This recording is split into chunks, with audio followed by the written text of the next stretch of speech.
Happy Friday, guys. Welcome back into Wager Talk TV for First Pitch. My name is Andrew McGinnis, joined by Brian Leonard, Dave Koken, and Tony Finn. We're heading into the weekend. Lots of action, lots of video content to look at here on Wager Talk TV. There's just so much stuff to just watch. I mean, today, I'm looking at the YouTube channel. We got Puck Time. We got Wager Talk Today. We got soccer videos. We got so many videos to check out, guys. So after this, be sure to look at all the great content that Wager Talk is doing. We'll go around the horn here. Start with you, Brian. How you doing, man? Could be doing better. Had Cleveland Browns last night. You go into a game and you tell me I'm going to have 7.5 yards per play as opposed to 4.2. You tell me I'm going to punt once in the game. You tell me my quarterback will never be sacked. I'm taking that bet every day. it just didn't work out. I've lost two NFL sides this year, and they've combined to punt once. You don't see that very often. It's just one of those times where I thought I had the right side of the game, but it didn't pay, and that's all anybody cares about. As far as packages go, Brian, what are we looking at here for you heading into the weekend? Right now, I've got up 2 college football plays, 3-0 in the season so far, 2 NFL plays for Sunday. Still working on the baseball card. All the games tonight, most of them are on the evening card, so I'm going to wait and verify some lineups before I put out any baseball today. Dave, what's going on with you, man? I know it's tough right now with the college football information being released regarding the teams, of course, COVID-19. How are things with you, Dave? Well, I mean, I'm a little bit irritated. I had 3 college football games that I liked quite a bit for Saturday. North Carolina game got canceled because the other team was so worried. They basically were going to have to use cheerleaders to play the offensive line. So they backed out. That was Charlotte. So that scratched one play. And the other one, I knew this was going to happen because the information on Florida Atlantic was not good. Not good at all. And I got to tell you, Georgia Southern, we don't even have 6% plays. But I can tell you, I was out there big on this play. And I didn't post it as a 5 because I didn't want to sell a bunch of them because 5% plays sell like crazy and then have to refund all the money or go with credits or whatever because I knew the game might get canceled. And this morning, as soon as I woke up, turned on the Don Best screen, and there it is, canceled. It's like, God damn it. Because that game would have won. It just would have won. Florida Atlantic is a complete train wreck right now. And that's the way it goes. But I still have 1 college football play. This game's getting played. It's one of the big games on Saturday. I'm pretty sure I got the right side. We will find out on Saturday. And that's the only college football play. I'm not adding any. In other words, there's no replacement plays. If it wasn't good enough to be a play in the first place, it's not good enough to be a play now. NFL, I've got a free play up on the Rams-Eagles game. It's on. We're having some website issues right now, so you actually can't get it at the website. But if you follow me at Twitter, at Dave Koken, as you can see, you can watch the video right there. And I have a best bet, which I will be posting for the NFL on Sunday as soon as the site is back up. It's a game that I like a lot. I almost never do 5% NFL plays, so I didn't make this a 5% play, but it's as good a 4% as I can have. I really like this side. As a dog, I think they've got a great chance to win the football game. Certainly like them with the points. 1 baseball play up for tonight. I did win last night, and by the way, it's one of those wins you really love.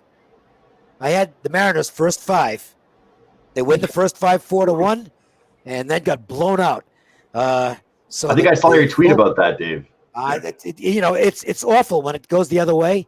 Mm-hmm. When you have a first 5 bet that loses, and then the team comes back and wins the game, it's like, oh no. But it feels extra good when you win a first 5 and then the team blows the game, and it's like, I won. So I have another first 5 play up tonight, and if the same thing happens, that'll be okay with me. You're just walking out of the building with the ticket cashed. You're already feeling good about yourself, and everything's just going up in flames behind you. But you're like, hey, I already got the win. Well, but what's going on with you, Tony? Starting pitcher plays, and I keep on saying this, and I've stuck with this all season. If it's a starting pitcher play, I'm making it just the first 5. Tony Finn, what's up, brother? Everything's the same here for us. It's Groundhog Day pretty much this time of year. Every day seems to be the same. When you get up, you go to work, and you try to get ahead. And for me, it's difficult to do. I have no problem with that. I don't mind being behind. But it's funny, Dave brought that game up. I split my baseball last night. I did win my NBA. I split my baseball. My one winner, Dave, was I had the San Francisco Giants for the full game. Yeah, right. So there's something for you. I mean, wow, two guys on the same, two different teams, two winners. I like it. Yeah, perfect. That's just how we drew it up. That's just how we drew it up in the huddle. As far as exactly. Goes, I know you have some NFL stuff going on, Tony, and congratulations on your NBA win. What do you have heading to the weekend? Today, I have 2 baseball up for tonight, and I have 1 NBA up, and all my college football is up. And like Dave, I only had 1 game that disappeared on me. So, and of course, there's still time for another one to disappear. I shouldn't even say anything, but you never know. Yeah, really. Yeah, we just get to wait and see. For myself right now, what about you, Andrew? I split baseball last night. I lost my 5% play on the Celtics. I thought we'd see a bounce back, and obviously they couldn't hold a lead there, and so that's a tough one to watch. And then I had the Bengals +6, so it's a 4-1 start for me to the NFL season. And right now, I just have 1 play up at wagertalk.com. It's total play, and you look at last year's results, totals were by far my best in the NFL versus sides, and I think I have a pretty good read on this one. So you can grab that over at wagertalk.com. It's a 3% play, and I'm being pretty low volume with it, so head over and grab that. Guys, instead of doing 3 key games and doing our quick hits, we're going to get right into it. Go around the horn. We'll discuss these games and send these guys into the weekend. I'll remind everybody at home, though, this is a 7-day-a-week show, so you can catch Dave and Mid-Major Matt tomorrow. At I believe 12 p.m. Eastern is the time we're sticking with, right, Dave? Yeah. Or 11 a.m. Eastern? Yeah, and the shows are going to be really quick on the weekends because, like everybody else, we're kind of zeroed in on college and pro football, what's happening with the numbers as game times approach. So they're going to be just like maybe 10 to 15-minute shows. So you guys don't have to worry about getting tied up waiting for analysis and stuff like that. We will get to the stuff real quick on the weekends. Dave, we'll start with you here. We'll go with the White Sox and the Reds. Start us off.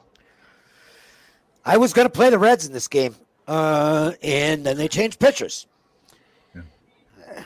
I like the Antone kid, and thought, this might not be a bad spot. The White Sox didn't have a big celebration last night. They walked off the field like it was a normal win, but they did clinch their playoff spot last night, and it did complete a very good series for them against the Twins.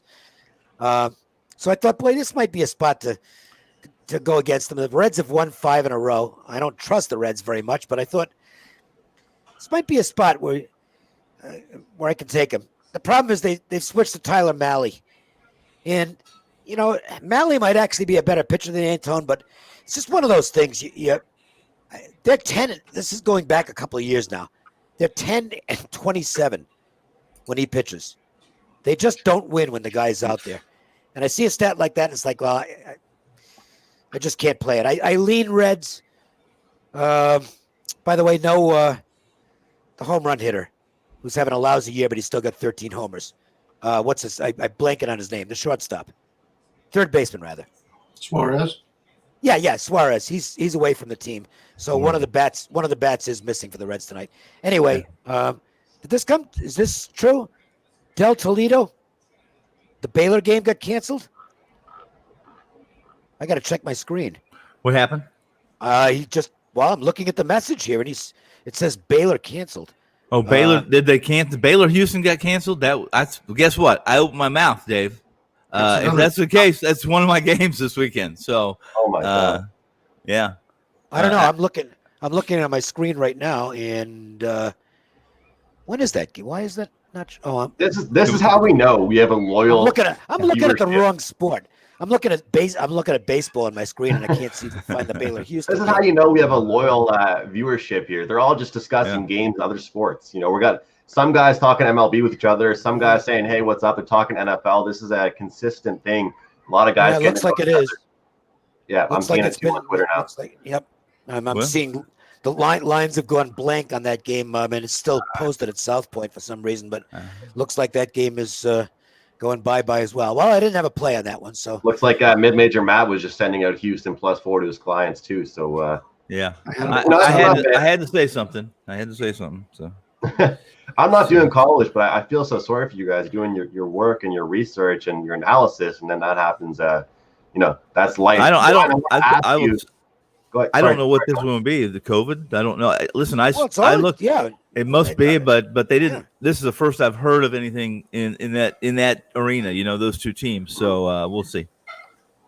Brian, I want to ask you. Dave mentions that stat there, and I used to say to Dave when we were doing our Korean baseball show, but some pitchers that just don't get the run support. As a diehard Jays fan, there were a few guys, specifically Marcus Stroman, that just wouldn't get that run support. How do you feel about those stats? I mean, they're tough to ignore. Would you agree?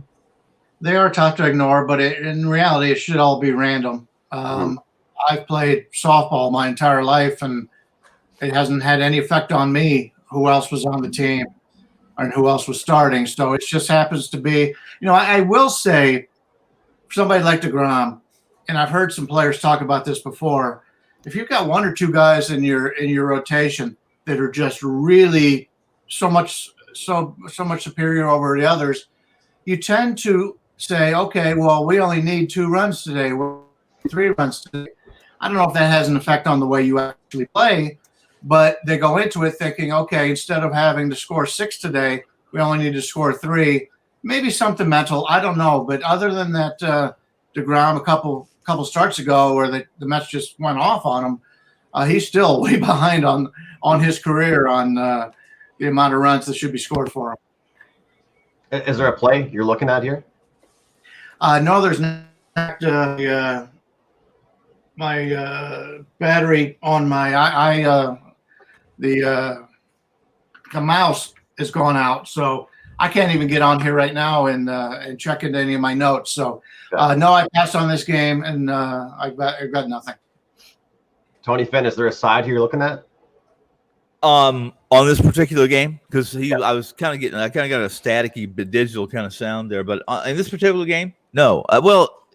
Listen, I'm a little opposite Dave. I know a little bit about Severs, and Dave's accurate on Molly.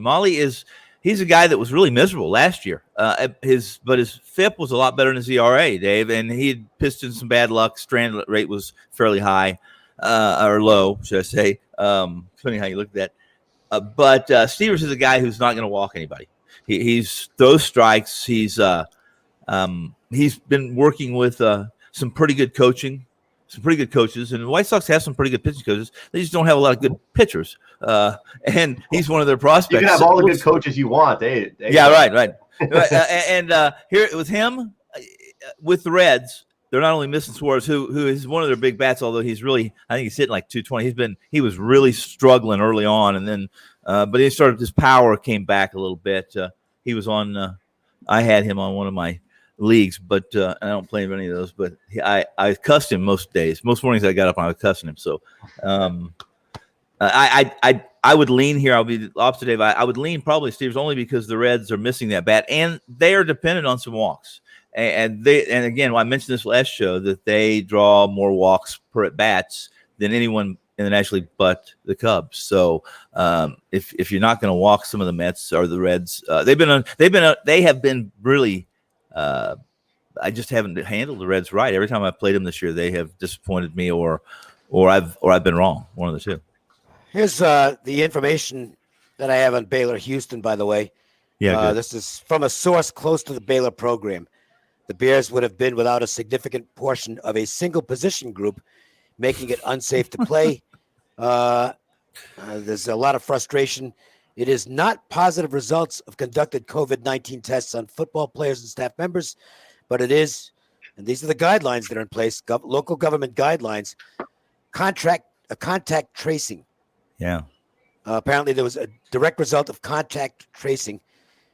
This is where it gets weird because several Baylor players who were set to miss the game didn't receive a positive test, and despite also receiving multiple negative tests in the same time frame, they're not allowed to return to team activities because of government regulations that are in place for contact tracing. So that's the latest I can give you on that.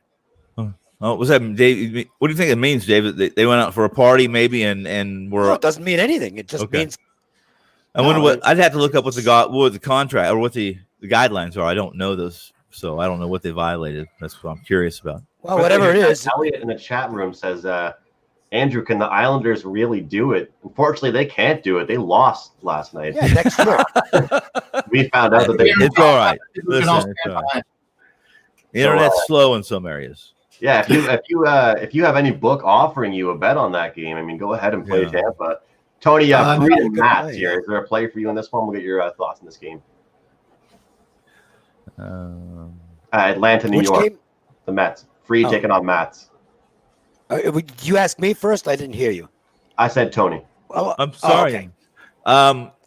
No, I'm not jumping on Mats. Is that what you said? Am I jumping on Mats? I'd lean to the under in this game.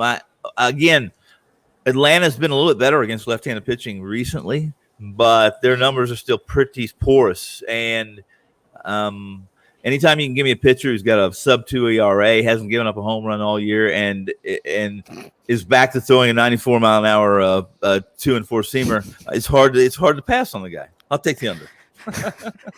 I'm laughing at some of the chat comments. That's off the Islanders thing. DJ Venus, Clippers in 8. Islanders in 8. They may not have got it done in 8, but that's funny. I don't want Freed coming off the DL because I don't know what they're going to do with him as far as pitch counts or anything like that. I don't want Matt's period. I mean, he's just been absolutely awful, and I don't know what he's going to do as far as pitch count is concerned because he hasn't pitched for a while. I mean, and the price is big enough so that I didn't get tempted with the Braves because that's the only side I'd look at. Mm-hmm. How do you feel about this price, Brian? Yeah, it's a little bit high for me.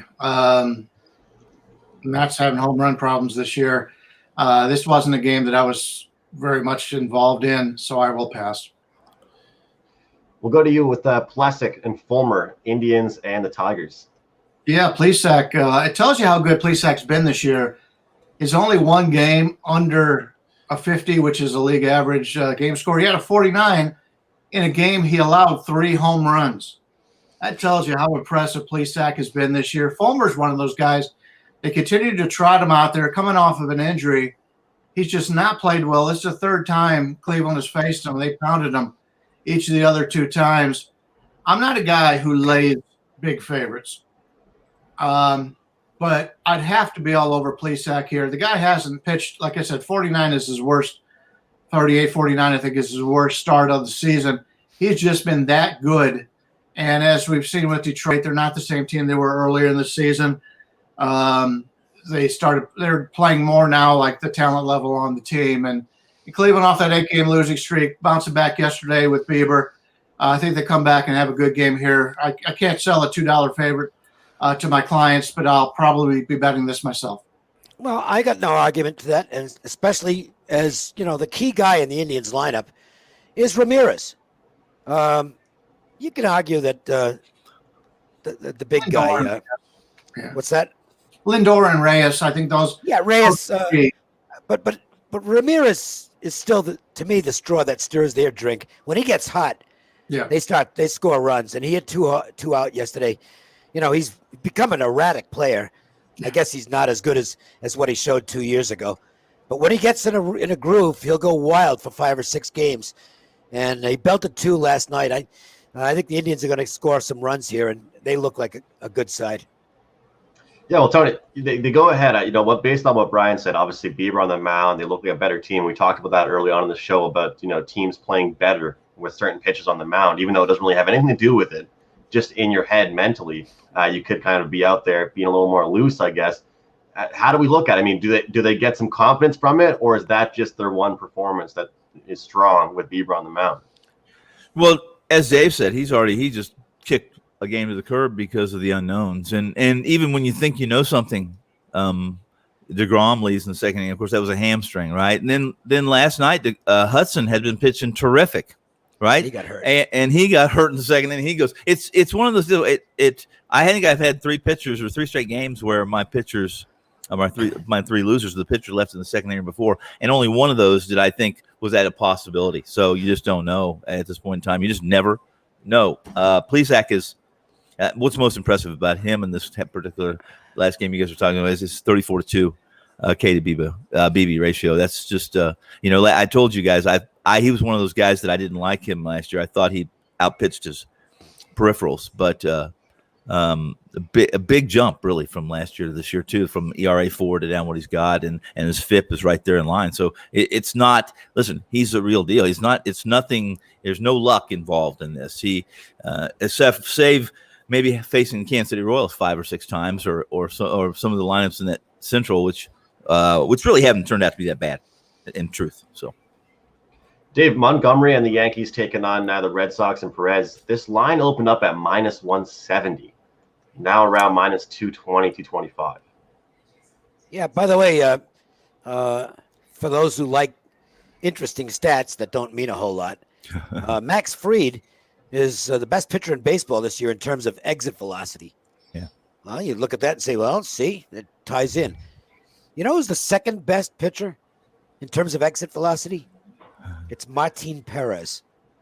Holy crap. He's got the second lowest exit velocity in baseball among qualified starters. So that tells you that stat might not mean a whole lot. Right.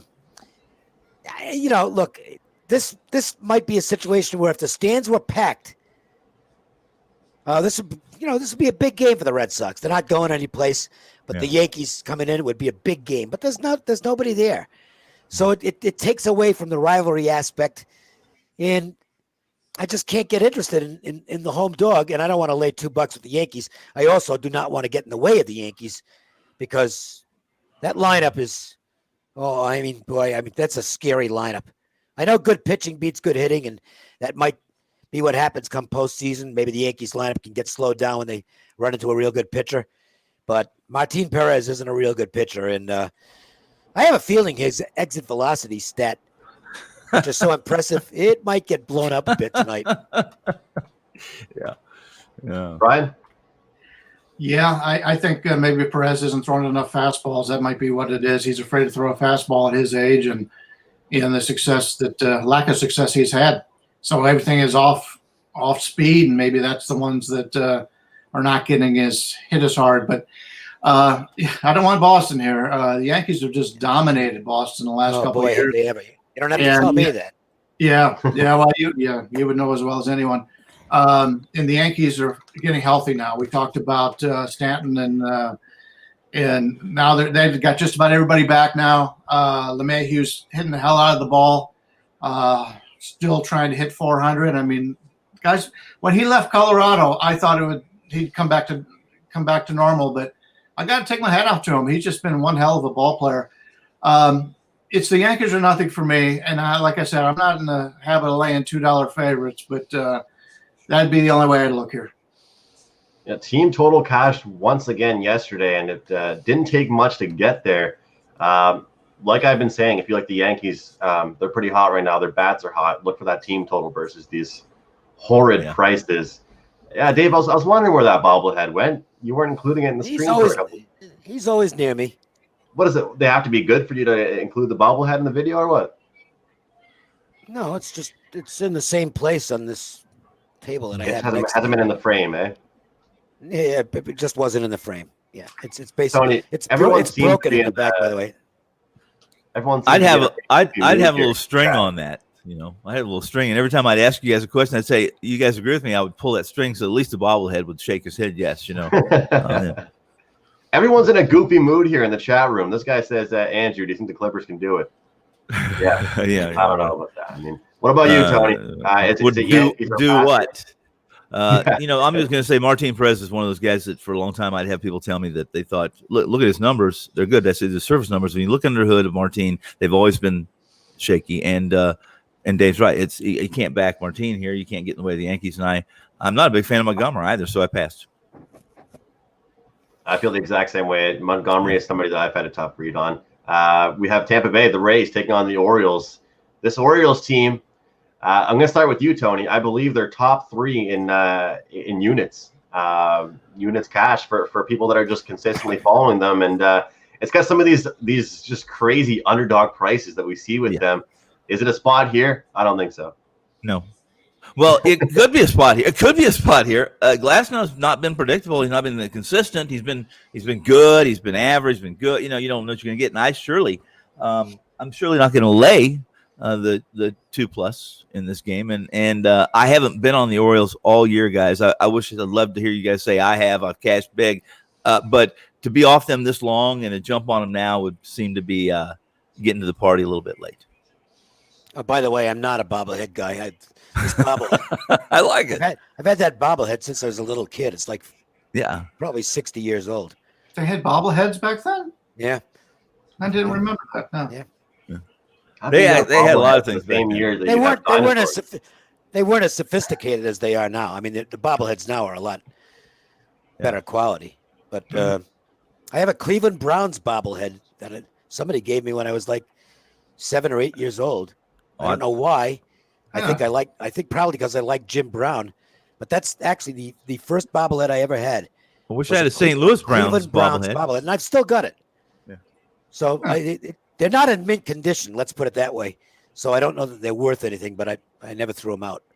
But I was of course smart enough to throw out all the baseball cards I had.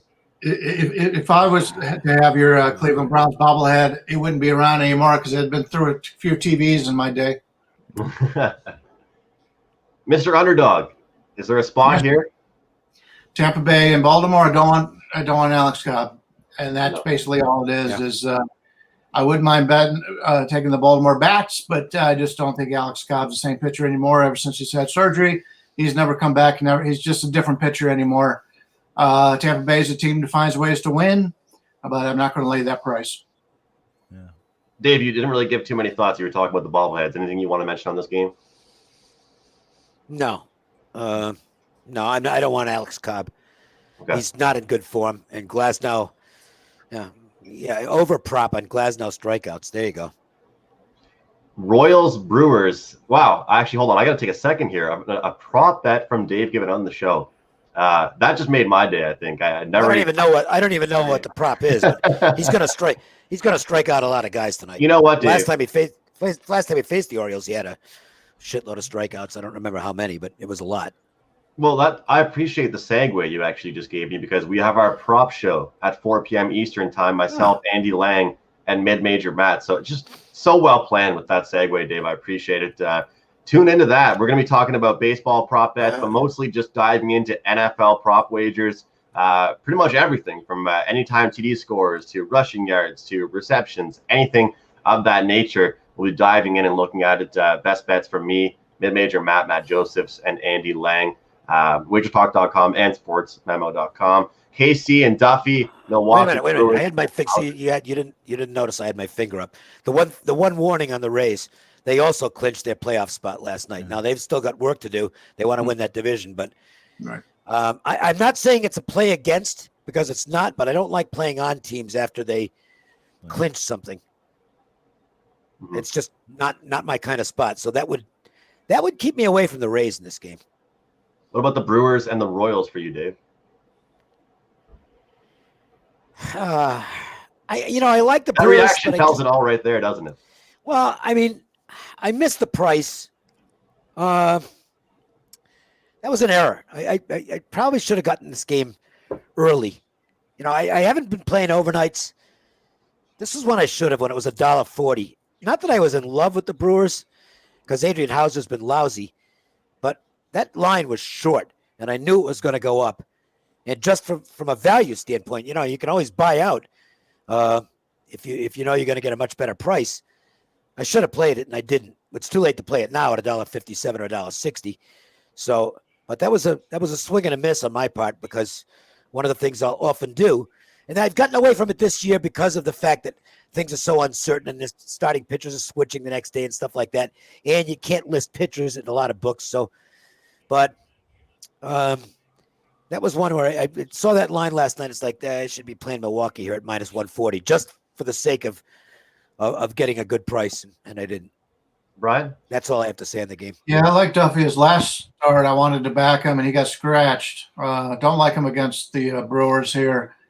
Not a huge fan of Hauser, But line keeps going up. I may like Duffy, but I don't think it'll ever get to that point. Kansas City's been hitting the ball pretty well for the last week or so, but I'm going to pass on this. By the way, the Brewers have like a 300 winning percentage off a win. I forgot to mention that. They can't win 2 in a row. No. Tony, if we can get your thoughts on this one, and then if you can, just move us forward into the Gallen-Greinke matchup, Arizona taking on Houston as well. I'm sorry, which matchup you want to move to? KC and Milwaukee. We'll get your final thoughts on that one, and then we'll head into Arizona and Houston. Okay, in this one, I don't hate Hauser. In fact, I think he's got some upside, but he was on the wrong side of a no-hitter last game. Mills throws the no-hitter, and in truth, I think there was about 5 errors by Milwaukee in that game too. That Hauser pitched. I'm not certain. I just recall reading and looking at the box score. I didn't watch the game, but I thought there was like 3 errors, and 5 of the 7 runs were surrendered, were unearned. But that doesn't change what his surface numbers are. And surface numbers are not good, and his peripherals are not great either. So I passed on this game. As far as the Rockies and the Houston game, here's back to Castellano. That I played him in his first game against Seattle. Now, note that we talked about this game, Dave, and we talked about this kid changing he worked on changing his arm angle, everything. He did everything he could to remain a big league pitcher, and he's got there, but they've gotten to him a few times. And once something's new and bright and shiny, sometimes it's hard to hit that, but it eventually dulls, and Major League Baseball professional hitters figure you out unless you can do something else to fool them. In this game, I passed as well. Well, I guess I'll stay with that game. We'll get back to Gallen and Greinke in a moment. Alex Wood is now starting for the Dodgers, and I have no idea how long he'll be out there for. I can't imagine that's more than 40 pitches. And I don't trust Alex Wood at all. I don't think Castellani's any good. So, the Dodgers will simply probably outscore them and do what they usually do, which is cover the runs line. But I don't have a bet on the game. Brian, the total is 13.5 here. Is there a move for you in this one? As far as the total goes? Not. Yesterday was the day to go. At least I thought was the day to go against the Dodgers, coming off of the Padres, and then the pitcher for Colorado had a lot of success against the Dodgers. But I've got nothing in this one, so I'll go back and I'll touch the Arizona-Houston game. Gallen and Greinke. This is the first time I remember that money hasn't poured in on Gallen. I mean, he's a guy. All the professionals, Dave's talked about it. I've talked about it, but he hasn't pitched well his last 2 outings. That is a concern. If you were to tell me right now, like on a normal Gallen start where I can get plus 150 plus with Gallen on the road against Houston, I would take it, even as much as I like Greinke. Problem is, I'm concerned about Gallen, something wrong with him.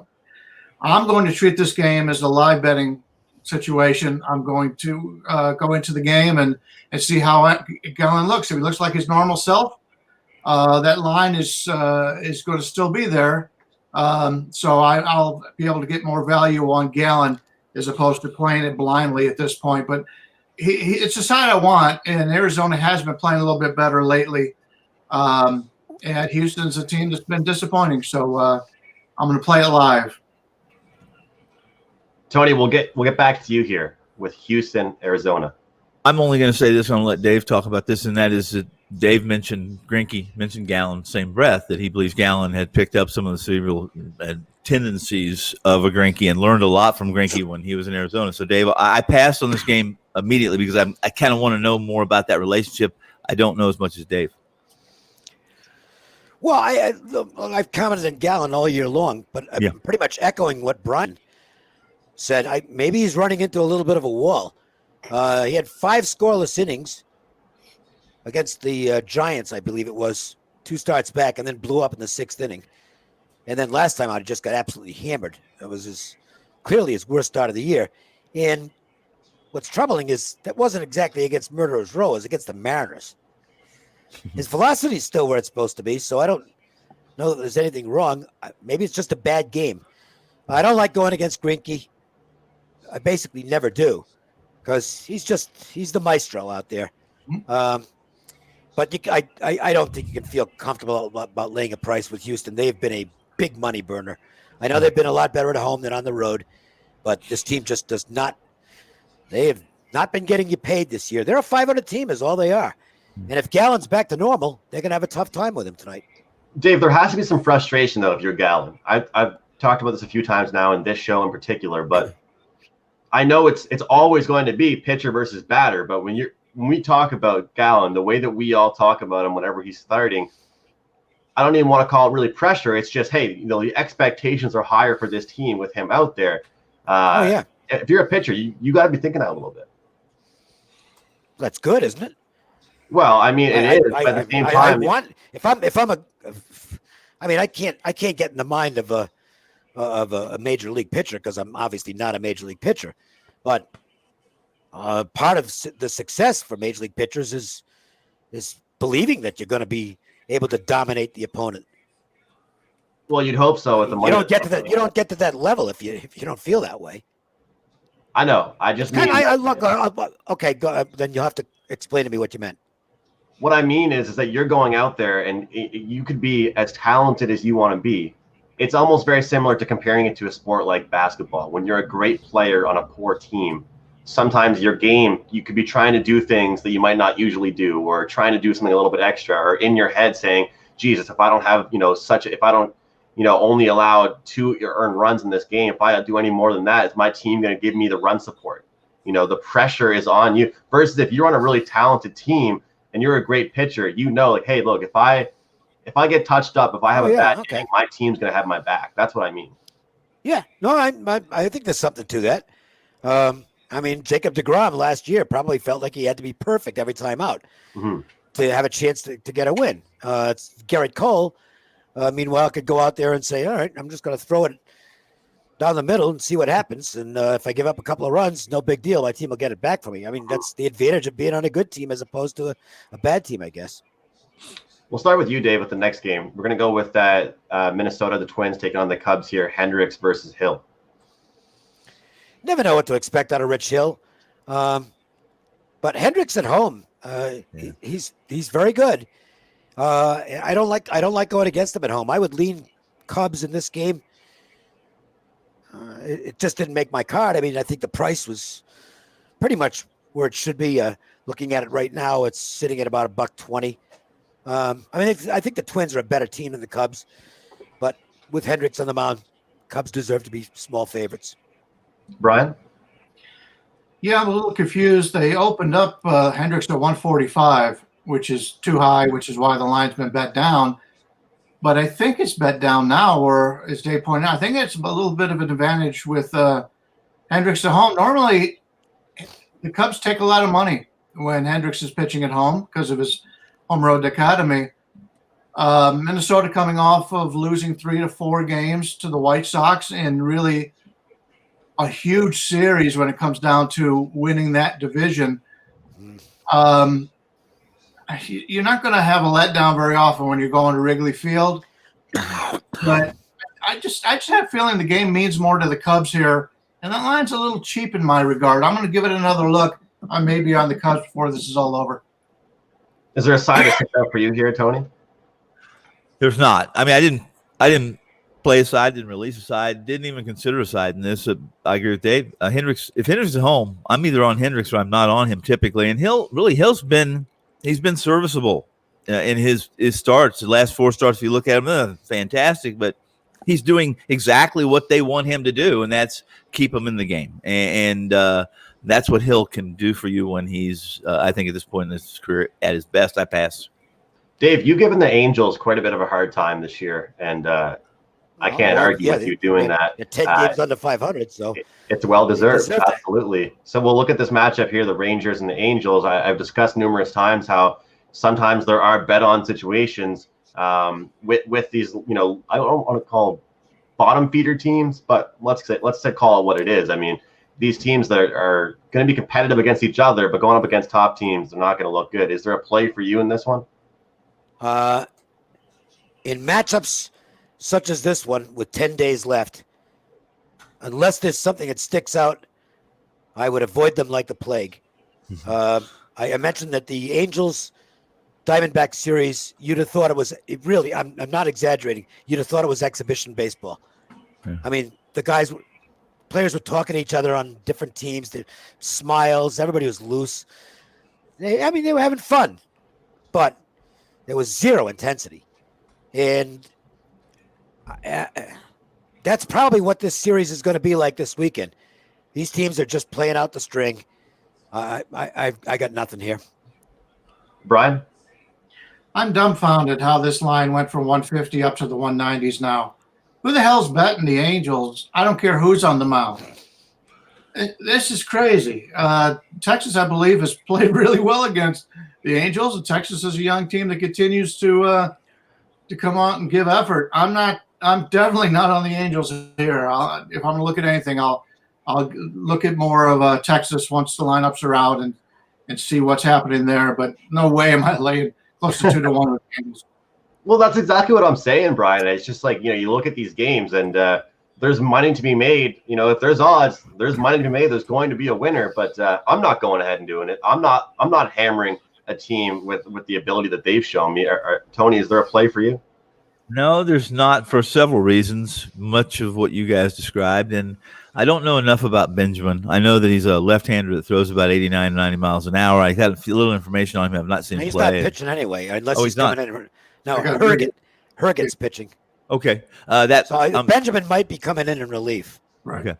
Then I'm definitely, I wouldn't be prepared for this, but Texas playing a little better. I think that if you like them and they're a dog price, I think they're probably worth a swing, at least a swing at, because they seem to be one of those teams that's trying. I don't know. Dave was talking about some of these teams that are basically just having a howdy doody, and I agree. You're going to see a lot of that. So, just not a game I pinpointed.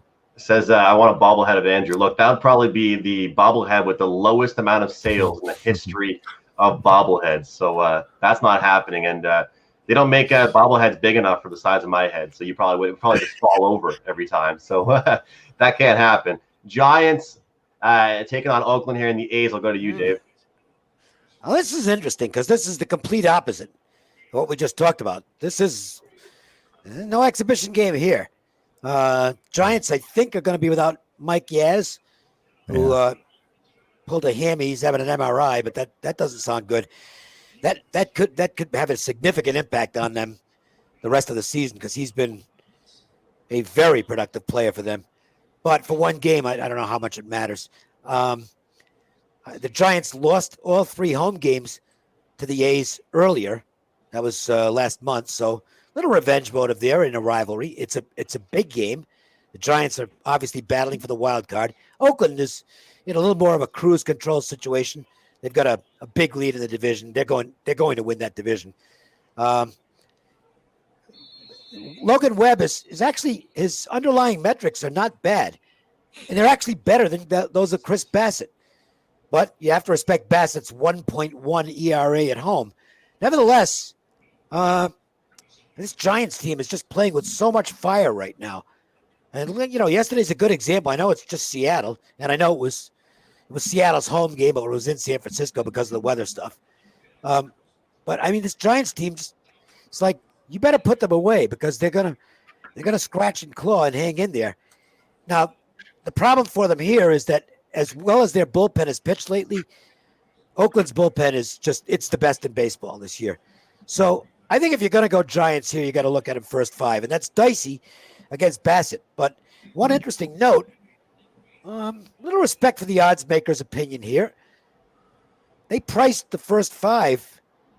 It's closed up a little bit because there's some money showing up on the Giants side now, but there was a 20-cent difference on the first 5 morning line, 20 cents lower on the first 5 for Oakland than the full game.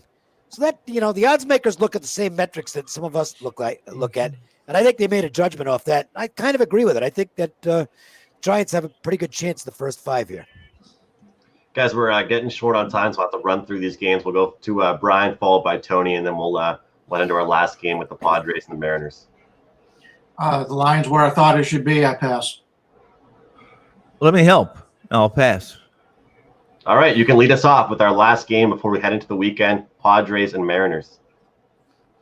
And again, this is in San Diego, by the way. Yeah. Tony, Seattle's what do the you home have for team, but Padres the and game's at Mariners? Petco. Tony? Tony's ignoring you. So I'm not intentionally ignoring you. Go ahead, Dave. Go ahead. I'm not playing the game. I think Paddock is priced about right here. Don't want any part of Kikuchi. But Seattle does bat last, so that can be a little bit of an advantage in terms. Well, no, I mean, I agree. It can be an advantage if it's a close game late. But I'm not playing the Mariners. Brian? Line's too high on San Diego. Paddock just hasn't pitched well this year, especially lately. Don't trust him, but I do trust the San Diego bullpen. They've got a lot of nice pieces there. So later on in the game makes more sense. But first five, Seattle for me would be the only way I would look, but don't know if I'll get there. Tony, I know I can go off on tangents, but you wouldn't ignore me, would you? No, I didn't. I put a little message up for you guys. You saw that message. I'm having a problem with my earpiece, which I'll fix when we get done here. But as far as this game goes quickly, we've talked about Kikuchi, and I think he was a big mistake. He hasn't lived up to what they believed he was going to pitch to. And while he's been a little bit better last month, he really has been. If you look at his numbers, it's still not what they expected, and it's hard to get over what he's done last year and at least the first month and that plus. This year I passed on this game. It was easy pass for me. And lots of fun on the show today, guys. Chat room, very, very active. Lots of comedy in the chat room, lots of information as well. So all of you loyal viewers, you know who you are. We appreciate you guys for joining us. We hope you join tomorrow as well for the weekend edition with Matt and Dave. Packages up for all of us at wagertalk.com. For Tony, for Dave, for Brian, thank you so much for watching. We'll see you tomorrow right here on Wager Talk TV. Okay.